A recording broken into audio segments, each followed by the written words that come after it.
Filling friends is this concept that I came up with laying in bed one night. I have all these close friends who have these wonderful stories. Stories that can help change the world. Life experiences that can help other people believe in themselves. Hold tight to their dreams and make their dreams reality. On Filling Friends, we talk about God, we talk about love, relationships. I have celebrity friends, I have non-celebrity friends. I have church members, family members. But when you watch and listen to Filling Friends, you will learn and you will laugh. It's a community of friends helping to build each other up. So tune in to Filling Friends every Sunday on WHCR 90.3 FM, or you can catch me on YouTube at Filling Friends Radio. All right, I'll see you there.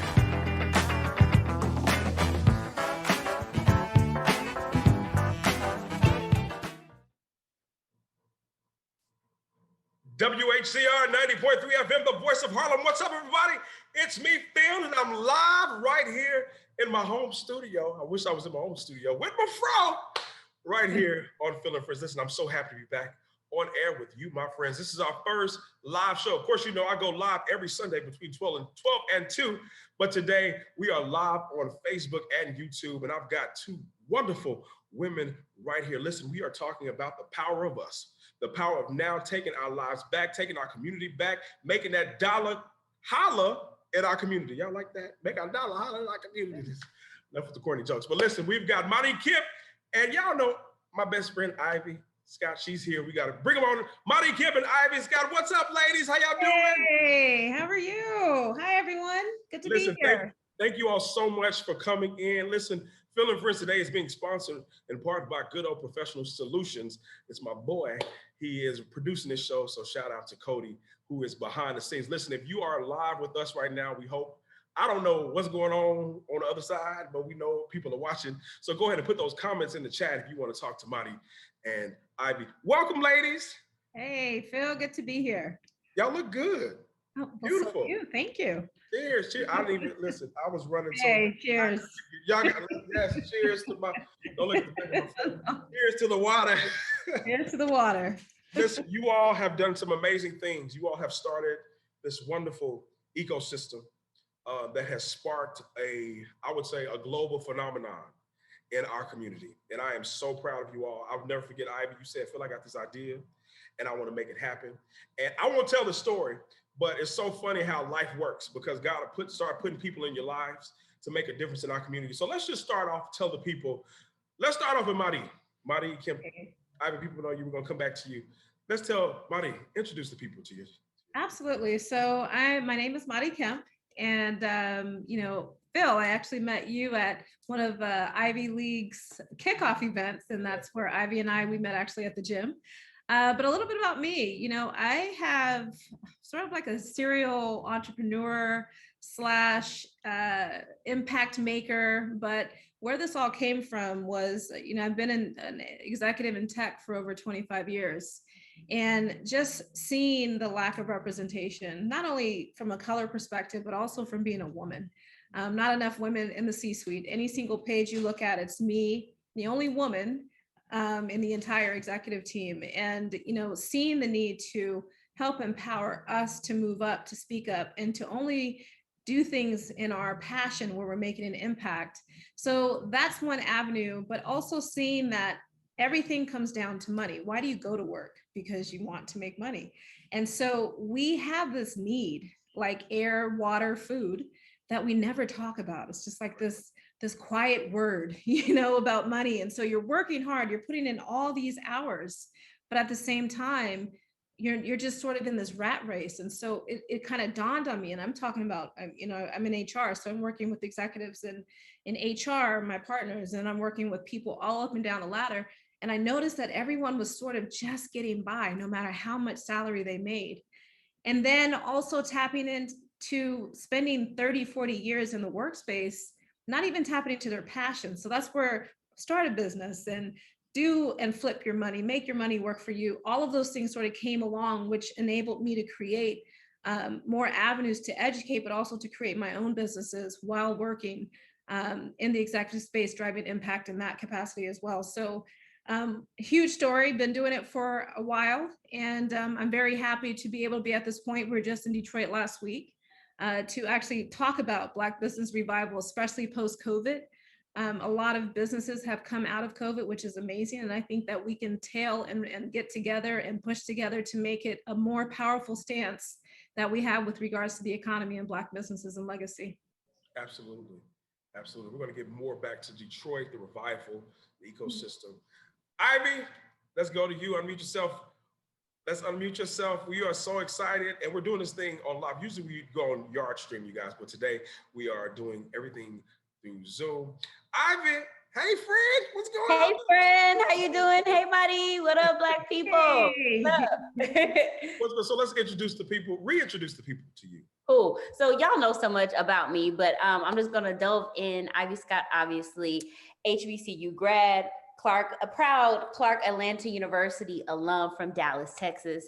And, in the past, I've talked about, my personal life a lot, but now I want to really delve into what has blossomed from the things that I've learned through the trials and tribulations that I've dealt with in my life, as well as in COVID. As Madi mentioned, a lot of the Black businesses faced a lot of hardships during COVID. And so that was truly unfortunate.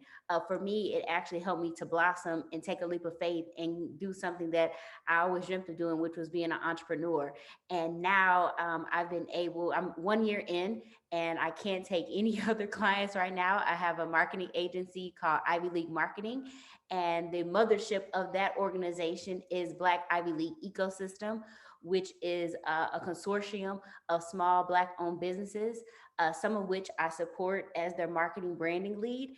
And then the other half of that are the vendors and the partners that we utilize in order to support those businesses, such as printing companies and import export and business writing. And as a result, we are able to truly circulate that Black dollar, which, those who passed away in Oklahoma in that terrible massacre, that's what they did on Black Wall Street. And so we have so many different entities where people are supporting and want to revive the Black Wall Street, where I didn't want to just do that from a place of just curating a site where we have the businesses, and that's great, that's wonderful, and we need that, but we also have to be action oriented. So as a result, I have been able to touch over 30 small Black-owned businesses, and I'm looking to increase that number. Have a great reaction here in Atlanta. We had a great trip in Detroit. We're planning to go to New York soon, and we're gonna make it great. So y'all gonna tear up New York, because I'm gonna be there. You already know. That is the plan. I want to talk about the Black business revival. Let's get into that, because it's so important. The power of us. That's what I titled this show. It is the power of us. Why is the Black business revival so important, and why did you all come up with this this organization and this movement? Well, I'll say where this all first started was we were going to Detroit. So I purchased 3 more plots of land, and we were forced going up there to just check it out. And then I was thinking about the businesses up there, because I have a property manager, and then I know some people. Ivy ended up out of conversation. Ivy knew people. And then as we're sort of brainstorming on what we wanted to do in Detroit, it actually became a trip and a purpose and a plan. And then I said, Ivy, why don't you bring the Ivy League ecosystem to Detroit? And we can make this a Black revival, because one thing that we do have is a powerful network. And it was interesting just in our conversations when it talked about, marketing, promotions. The biggest issues with a lot of Black businesses is marketing and promotions and business advising and all the things that we naturally offer. Why not let's have a conversation with these business owners, understand their gaps, and be able to provide a network, a solution, a group where not only do we talk about our gaps and our inefficiencies and our desires, but also partner you up with someone within the network who's able to help you in real time. And so it basically keeps things circulating. Even when it comes to raising capital, it keeps those conversations circulating, so that it's not like these taboo conversations. We come from a generation prior to us where I got mine, you better figure yours out. Right. It's more critical than ever that we share. And it's more critical than ever that we tap into our network and stop depending on external networks outside of us, which really don't have the same passion or understand the dire straits we are in to save our Black community at this time. Because we are the only ones that can save ourselves. no one, let's get very real. This is a live show. Y'all know how I get. No one cares about us. Nobody gives a damn about us. We have to care about ourselves. And it goes with the black dollar and keeping the dollar in our community. Right. So when you all were in Detroit, what were some of the things that you all saw? And obviously it was a powerful movement there because you still talking, you're lit up about this every time I talk to you. Yeah, oh my God, I have such a special place in my heart, and it's so wild. I will be 100% honest with you guys. So initially, when Mighty was like, "Detroit is amazing," I'm like, "What?" I was like, "I went there before. I didn't like it. It was this, it was that." And honestly, Detroit has had this black cloud on it for so many years. And then we went there, and I swear, I really felt like I was revived. It reminded me so much of the Harlem Renaissance. It reminded me so much of Black excellence. It reminded me of just the feeling that you get when you think about HBCUs, when you think about where we should be as a Black community. I saw Black family. Right. We see so much Black family. And when I say that, meaning husband and wife, girlfriend and boyfriend with their children out doing fun things like at the river walk, exercising together and fishing. We saw these beautiful areas where they had converted alleys into these really dope, artsy, kind of cool hipster areas where it was a nice balance of Caucasian businesses and Black businesses. Lip Bar is actually located in one of those alleys. Additionally, we worked out and we were at Amina's studio that is amazing. Park Atlanta University. Park Atlanta University. Cycle Delight. Yes, we'll get back to the amazing connection later. Okay. There's a whole street called Fashion Avenue that is dedicated to Black businesses and these people working together. And they were so welcome to us. Initially, people say, "Oh, people in Detroit are cold and it's cold there," literally and figuratively. I legit did not feel any of that. As a woman from the South, I felt like I felt that Southern hospitality. People were eager to get to know us, tell us about their businesses, and they were excited and welcoming to have us there. It is so many fun things going on there. When you saw it, there were nights when I was like, damn, I feel like I'm in New York right now. Like Detroit needs to be a destination area. And the reality, like you said, we're being real, is that white people in this country have put this terrible negative stigma on Detroit so that they can come in and take it from us. When you think about how they go into our communities and they do gentrification, they don't think about us. They plot crime, because we saw that. When I say they plot crime, there were a lot of homes that were burnt down. We're like, why are so many homes here burned down? And they were honest with us. They're like, people have been throwing bombs in there. Y'all, come on. We not throwing bombs in our homes. We know exactly what they ain't trying to make bombs because we ain't trying to blow ourselves up. You've never known us to blow up anything, okay? We're just gonna put that out there. What's happening is that they plot this crime, they burn our homes, they make the property value go down, then they come in and then they snatch it, they gentrify it, and then they go up on the prices, and our communities are gone. We've seen it in Dallas, we're seeing it in Atlanta, and we've definitely seen it in DC, and I can speak from experience because I have lived in all of those places. And so what we're doing is that we're not gonna let that happen to Detroit. No, we're not natives of there, but our people are. They're open to us, and every other race out there, they've joined forces together, and they've made their communities and their ethnicity so strong, and that's what we're gonna do. And it's really just not Detroit, it's every city that Black people are living in, right? Because I consider myself part of the ecosystem. Absolutely. It is a movement around the country because a part of revival is changing our mindset. And you all can speak to this. How do we get people to change the mindset when it comes to Black businesses? Oh, I don't want they do that. You know how it is when it comes to Black people and businesses. How do we change the mindset of our people? It's really interesting because I feel like we've sort of gone through these phases, and I don't know if you've ever seen the movie Us. Is it Us? I'm trying to remember the one on. Is that the one that I've been telling you to watch? Oh no, them. Yeah. So I feel like this. So okay, slavery. Then Jim Crow. Then we thought it was the promised land because there's integration. And integration, we have to understand that anything that happens, there's a capitalistic agenda behind it. Absolutely. So a lot of us were drinking that integration juice, thinking that we're all kumbaya, we're one people, our kids are in the same school, we're able to now live in these environments and these situations. And yeah, we don't know that, we're being charged triple the interest rates for the houses we're buying. We don't realize that we probably can't gain equity in this house because there's a clause in the purchase agreement. But at the end of the day, I feel like for a long time, we've been drinking this juice. And if I think about, I always talk about this one key topic was when Rosa Parks, for example, when she wanted to sit on the front of the bus, she fought for that, right? It's never discussed that we as Black people, as a Black community, already had our own buses. We already had everything we needed for our people to get to where we needed to go. Absolutely. So she fought for that, to sit in front of a white or whatever own bus it was, but it wasn't our own bus, where they didn't even want her to be there for in the first place. And then that brought on and broke the floodgates for integration. Then all these other things started to happen. But the point is that we've been so rocked to sleep. Then if I look at my parents' generation, my father had his job for 30 years. Where is there, then people work for post offices and things like that for 30, 40 years in a generation prior. There is no room for creation, innovation. What are my passions? What I want to do? They were still drinking that juice. We're together. We're working together now. Our kids are in the same school. And so now if we fast forward, I was having a conversation with actually ex-mayor Mount Vernon yesterday. And everyone's talking about politics. That's why, and I'm not big into politics because I'm big into my bank account and investing, right? And it doesn't matter who's in office, it's still going to happen.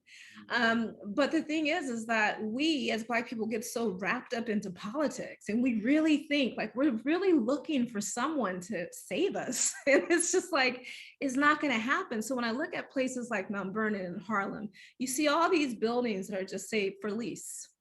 What makes us not dial the number on that building? Ask how much it is to start our own businesses. It's not about politics. It's not about all these other layers. We're not even making the phone call. Now, if you get rejected, that's a conversation, but why wouldn't you just keep trying? It's starting with that desire. We are in critical state to build our own. And I don't think we feel that because we're so wrapped in consumerism. But how do you get started? Tap into your passions, connect with people like us. I mean, we're on the ground people wanting to help. And let's talk about your plan and let's get us going. Absolutely. And let people know how to get in touch with you all while we're here so they can go to your Instagram and let them know. Go ahead, Ivy, you can let them know first. So I'm on Instagram at IV, spell out number 1. But most importantly, you can go to my website, which is www.blackivyleague.com. And you can also email me at ivy@ivleaguemarketing.com. And you can also find all that information on my Instagram page. And I want to let producer, I don't know if you can get that up at the end of the show for us. Tell us the website again. Cody, I'm putting you on the spot. That's right. I'm gonna text it to him now. We won't have. Let them know how they can get in touch with you as well. Sure. So I'm at Madi Kemp 1 on Instagram. So you can find me there, and madikemp.com is my website, or My True Luxury Estates. I'm also a real estate agent licensed in California and Georgia as well. Okay. All right. I went to real estate school. I just need to take the test in California. Let's do it. I had to leave California. We just got to talking about I had to leave LA and come here. I don't want to go back. Another long story. You brought up integration, and integration back in the day, I'll never forget at school, Dorothy Cotton and so many other famous African Americans used to come to our institution. And there were more Black millionaires before integration than there were after. We need to get back to the mindset of, like you said, Monty, we need our own. We don't need anything from them. The power is in us. Ivy, why do you think it's so important for people of our color and of hue to have our own and to create our own businesses? One is how you tap into your power, your passion, right? All of us have so many passions. We're gifted with so many talents, but Western ideology has conformed us to feel like corporate America is the way to go. They have created this recipe that they feel like everyone should buy into. All of us are created differently.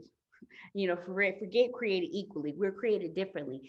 And as a result, when you think about how you're brought up, when you think about grade school and we think about college, it's never a push to what is your passion and desire? Okay, let us help you now to be an entrepreneur. And I think that's so important because a good girlfriend, well, not a good girlfriend of mine, but a sister that I love, she went to Clark Atlanta University, and her name is Ebony. And I told Ebony, I was like, girlfriend, I am going to take this quote from you. Her Instagram is officially_EB. She said a salary is the drug they give you to forget your dreams.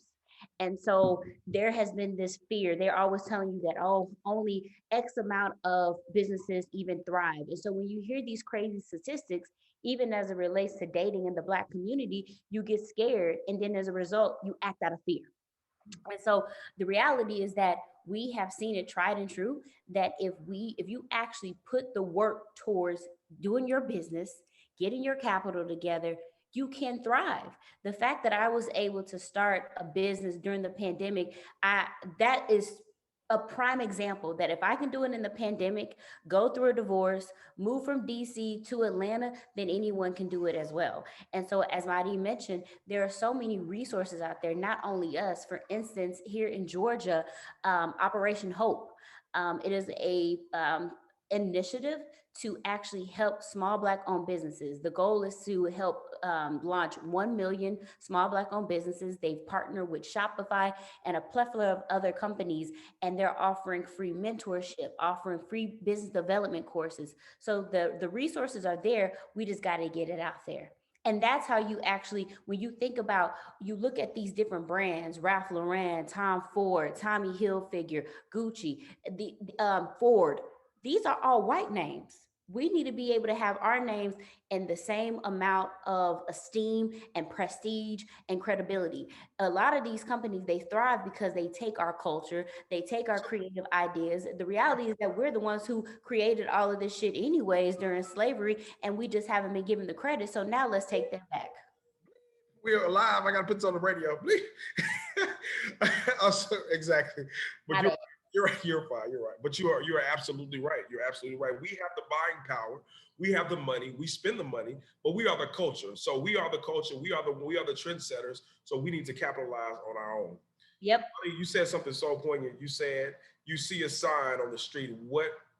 Why wouldn't we think about calling that business? But where does that come from? Where would a person who's watching this right now, we know the power of just doing it, because and especially Ivy and I, we've pretty much grown up together. Just do it. What they gonna say? No. The most they can say is no. And 9 times out of 10, they say yes. So where do we get that from? That internal, let me just try to put this business out. Let me just try to make it happen. Yeah. So, and I feel like we're speaking at a very high level, because what we're talking about, there's something that says, I believe a term that's like, if you keep doing it over and over again and getting the same results, that means you're crazy. Right. Mm-hmm. And I don't want to say crazy, but there's clearly a lot of healing that needs to happen. And when we're talking about healing, this is where those ancestors come in. And so when we in the US, America, are the only country, Black people, that do not pay homage to, maybe other countries do. I'm sure they do it in Africa. It's actually, I will just say, in a country where we know what our ancestors went through, we do not even pay homage. We identify with our ancestors in the light of struggle, but we don't identify with our ancestors in the light of success, and I'm living their dreams. And if it wasn't for them, I wouldn't be here and I wouldn't be able to do the things that I'm doing. And so where this sort of, connected for me is, I went to Taipei on business, and I remember I was like shopping on a Friday, and all of a sudden, I think it was around 3:00, everything shut down. Every single business, every single human came out their apartment buildings, and they were burning and paying homage to their ancestors. And I said, wow, that's amazing. We don't do that.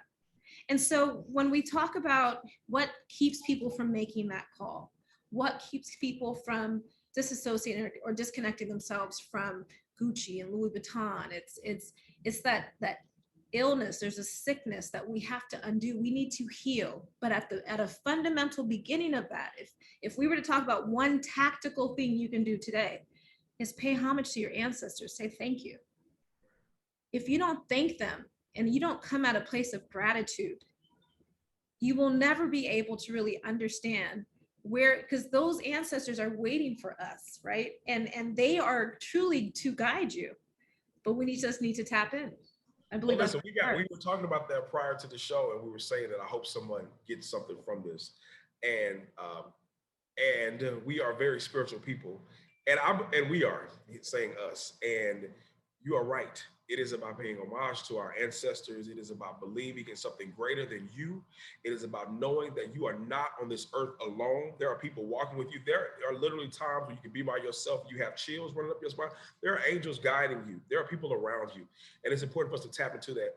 You know, we have to, you're right about the healing. That's a whole nother show. We'll bring y'all back to talk about that. show. We got a whole bunch of healing to do, but I think that healing comes in when you learn how to ground yourself and understand that I cannot do this alone. I need the help of the Lord. I need God. I need my ancestors. Whatever it is for you, do that. Ivy, what do you think about that? Me and Marty talk about that a lot. And I will say, in terms of even my own growth in every aspect of my life, I've always had this connection with my ancestors and people who know me close. And especially, I've always made it a point to say, I'm doing this for my ancestors. I remember when I was working at Turner and I was supporting the president. I used to work on his presentations, and I remember he had an event at a like it was like a golf club. It was something really prestigious. And I went into the bathroom and I took a couple of minutes and I wept. And I did that because I was like, I know there was a time when my ancestors had to go in through the back door and they were cleaning and they were cooking. And yet I'm able to come in, have my car valeted. I'm able to walk through the front door, and I'm here representing this company. And if I can get this far, I know I can go further. And when I started tapping into ancestor, when I started tapping into spirit, and when I started tapping into the things that, again, I keep talking about Western ideology, but it's been taught for us not to tap into that because it is our power. And the moment that you understand that, and the moment that you take time to meditate, walk in the grass and ground yourself, as you talk about, you take that moment and you really connect to spirit and God, you will be able to do unbelievable things. And so I know the topic of this show is talking about the Black business revival, but you can't have one without the other. You got to revive yourself. You got to revive yourself. And so when you can get to that place, to Mari's point, in terms of healing, self-love, and connection, and listening to ancestor. So there's a brand, the Honey Pot. On the Honey Pot mission statement on her bottle, it actually says, this was a sister who was dealing with feminine hygiene issues. She literally had a dream. And in her dream, ancestors came to her and gave her the blend that she needed in order to not only solve that issue, but now she's able to serve the masses. And that's on her bottles. So if that's not testimony enough that there is power in spirit and ancestor, I don't know what is. Well, you have to really try it. And Ivy and I, we of course, everybody knows your best friends. Ivy will tell you, she's like, I will say, oh, I want to live there.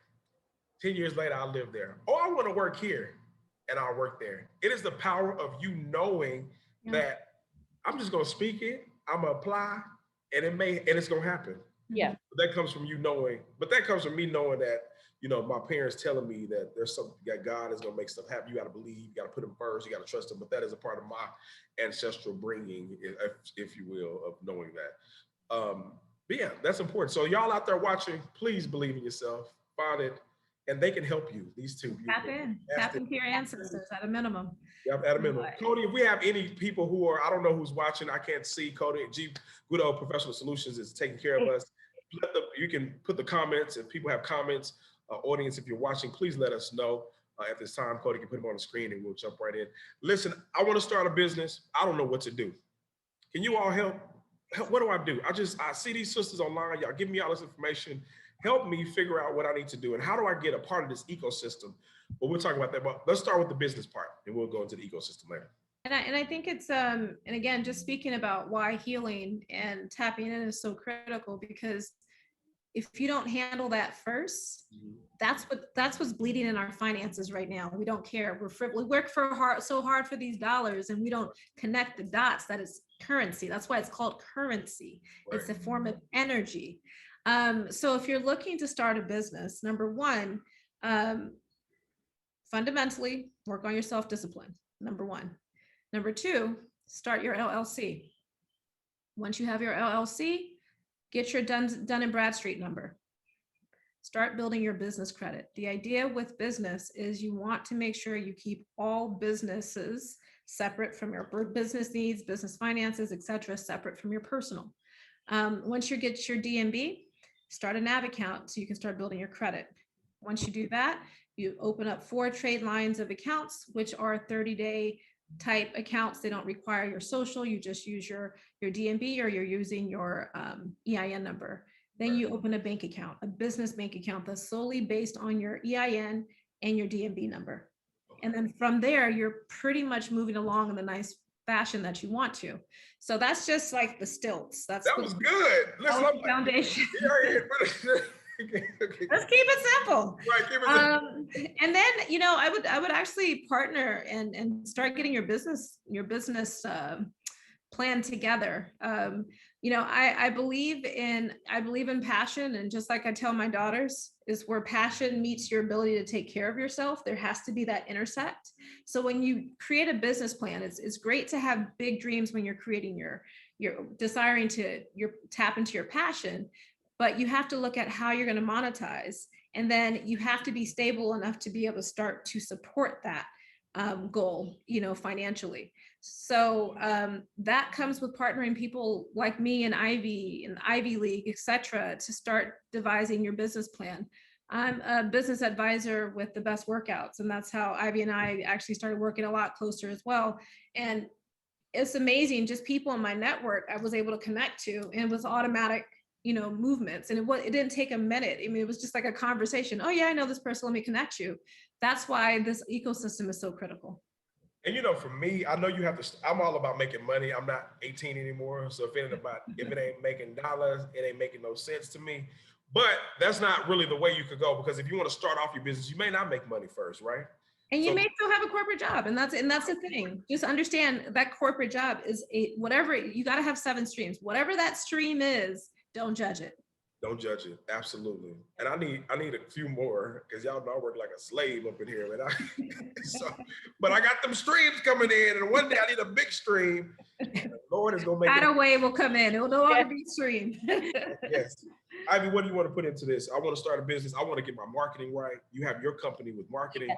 So that's one of the things that, you know, for me, is supporting small Black-owned businesses. Having 13 years of corporate marketing experience, I realized that during the pandemic, that a lot of our businesses, a lot of the entrepreneurs have never worked in corporate. So one, they really don't know how to navigate with corporate vendors.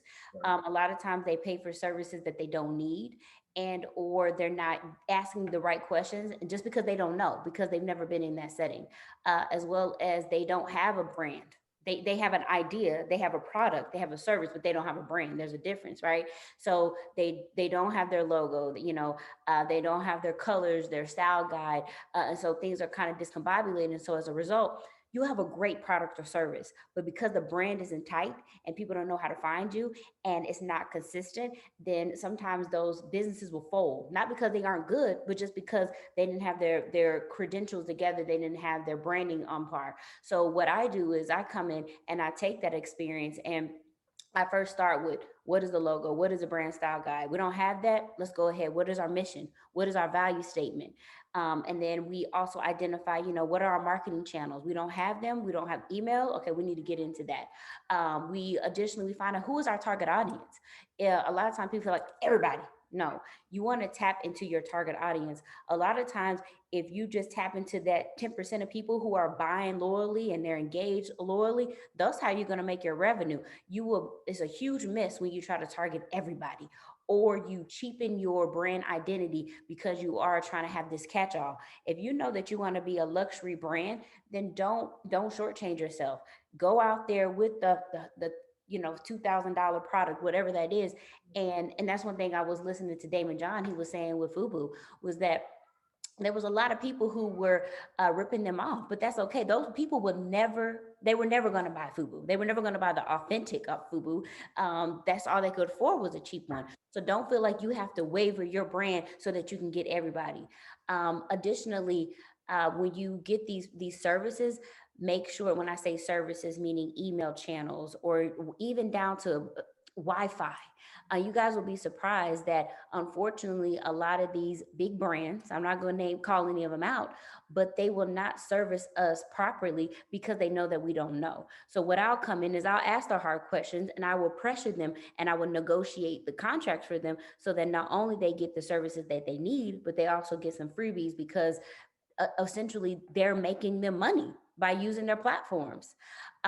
So that's just a little bit from that perspective.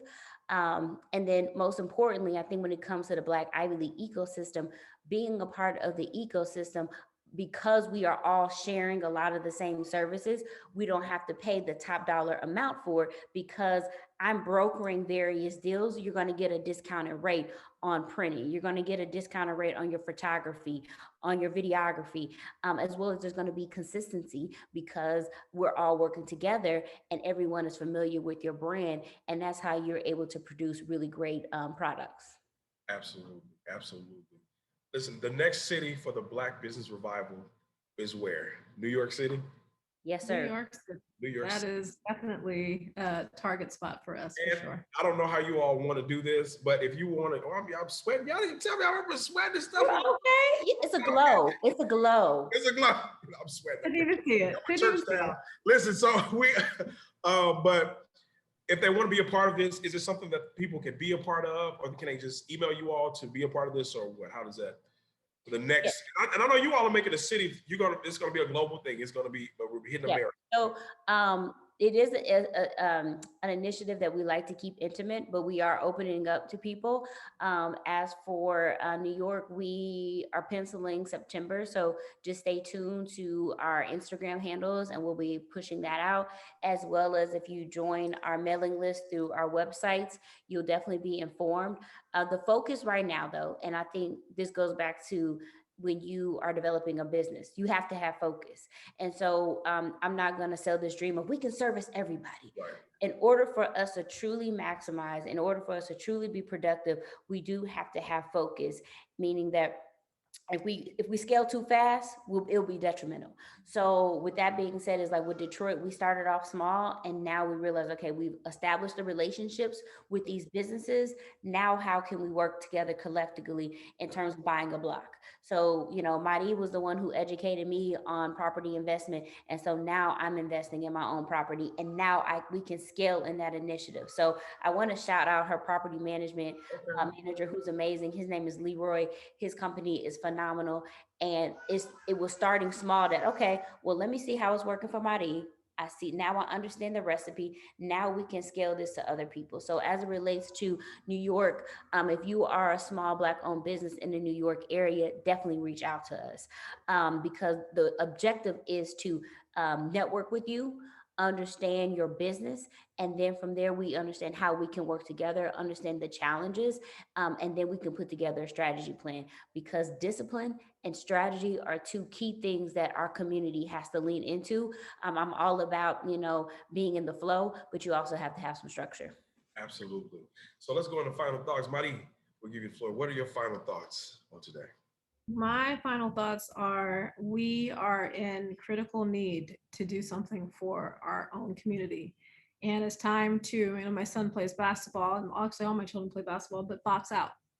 And part of boxing out is a place where you're sort of putting your blinders on and you're completely focused on identifying the needs, identifying your opportunities. Those people in corporate America step out and start creating something now. It's time. And yes, the money is easy. I know it is, but you can have that in addition to something else. Don't let that be the only thing that I remember I was talking to somebody and he said, I don't post anything on Facebook about my own personal business. It's just my corporate job. And I'm like, who does that? Like, you should be proud about what you do, unless it's not doing well. Right. But, so I would say it's, we have to understand where we are. Like, this is no longer fun and games. And to your point about the power of words, like you say something, you manifest and it happens.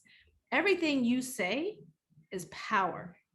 Everything you hear is power. And if you see what's being pumped into the system, either on the media, social media, the news, hip hop music, it's not serving the Black community. It's taking us in the wrong direction. And I think that we have to be very mindful that we are not like everyone else. It's time to box out, take it back, go within and build from within and start the foundation there. And that's why Black business revival is so powerful, is because we're already starting to light it up.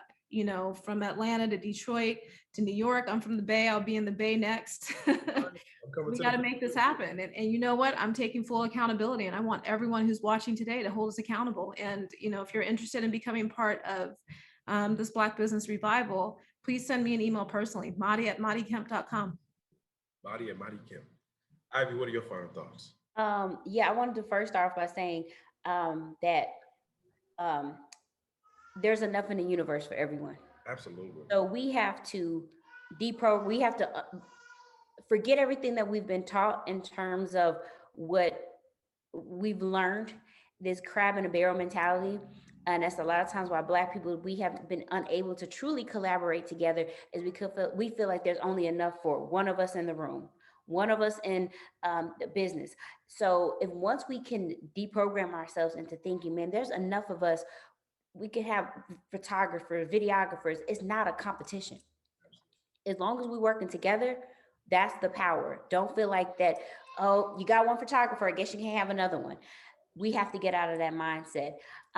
Lastly, I feel I would be remiss if I did not mention the brands that I support.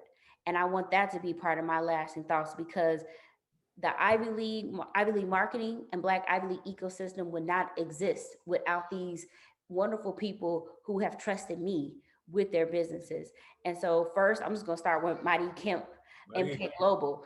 So, you know, Mighty and I met, as she mentioned, through the Best Workouts.